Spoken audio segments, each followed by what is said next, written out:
I love to learn a little bit about assembling that team, because artist development, in many ways, it's about combining different expertise and being able to tap those expertise to refine the product, which is the artist.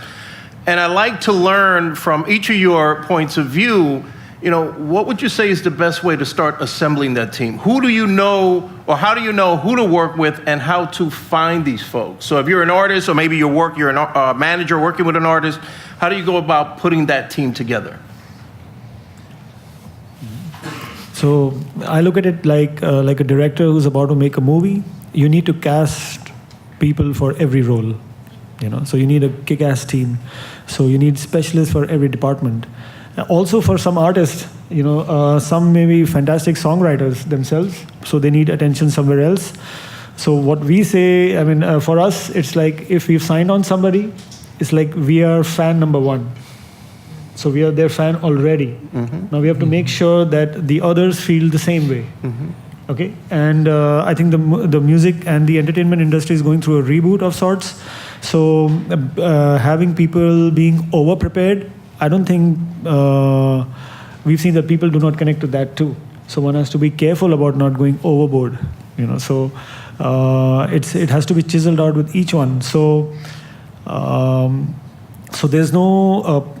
We've seen for each one we have to design a different strategy. So if they're already good at something, we really don't need to, because their originality is what we were attracted to them in the first place.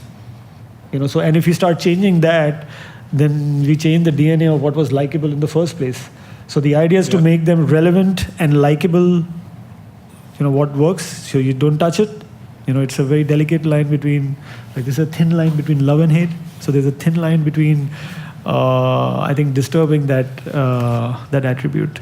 So we have to carefully bring on. So if somebody wants to dance, then sure, you'll go out and get a good choreographer. But there are artists who don't dance, and they're just very good on stage. They're just likable when they just stand on stage, like Dido. She just stands on stage, and that's it. That's good. Jeans and t-shirts are just fine. So you don't need to get into overt makeup and over the top production. So with each one, their universe is got to be understood, and our job is to just take that in front of people so that they're likable. That's why we like them in the first place. So, like we say, we have the privilege of being fan number one. That's how we look at it.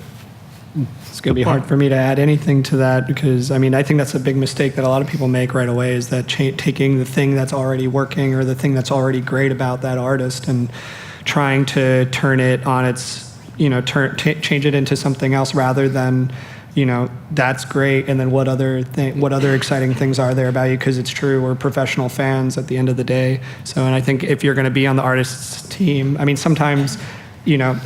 Sometimes at like Atlantic, what will happen is if an A&R person leaves, sometimes an artist will end up on on my shoulders, or one of the newer A&Rs that have come in, and it's your job, whether you are a massive fan of them or not, to figure out what it is that the fans do like about that artist, and help facilitate anything that they need for their career. So, that's the only thing I feel like I could really add from my perspective to what you said, because that was so well done.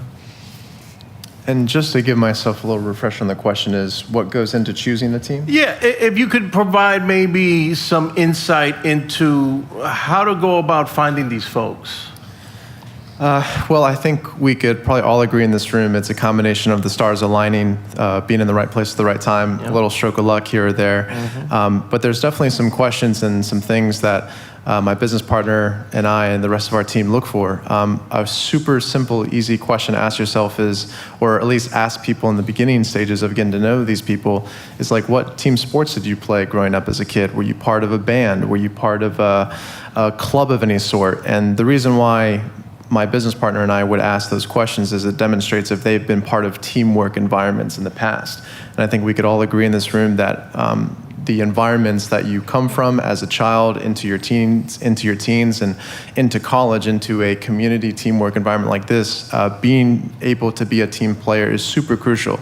And the record-making process, movies, whatever it is, it's all just You're just part of the process. You're just part of this pie. And, me as a producer, I have one small position in this long conveyor belt from a record being in the first stage of the creation all the way to distribution and it going to the masses. And there could be dozens and dozens of people involved on that process. So I think just really tuning into your intuition and basic psychology too could really help reinforce good decisions and building your team. And we like to look at the teamwork standpoint of where they kind of came from and their past experiences. Of course, there's exceptions to everything. Somebody may not have been in a band or been on the football team growing up.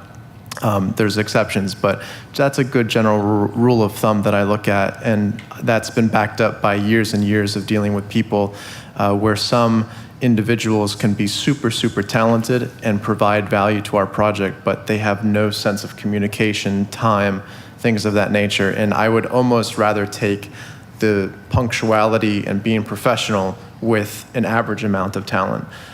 So again, that's a great question, and we can go on for an hour about it, but yeah. And where to find those people? I like, people that I have already worked with that I like, or sometimes it's like an artist that I'm like, man, their team is killing it. Like, who on their team could I hire?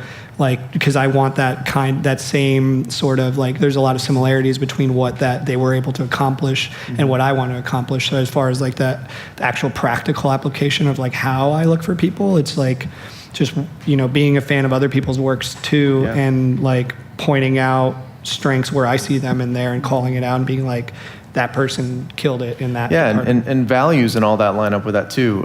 Like, our music company is fairly complex, and we have different divisions, like I was telling with you guys in the beginning. But if someone comes up to me and is like, man, I'm like really into hiking and adventure and making beats, and I do the same things that you do, immediately, like, just synergistically, I'm feeling more connected and in more of a parallel line with that individual. Where then if somebody is going to be scared out of their mind to go outside and do something with me to create music, that might not be the best fit. So I think there's common values and all that you can look forward to in people, and that's really, really important.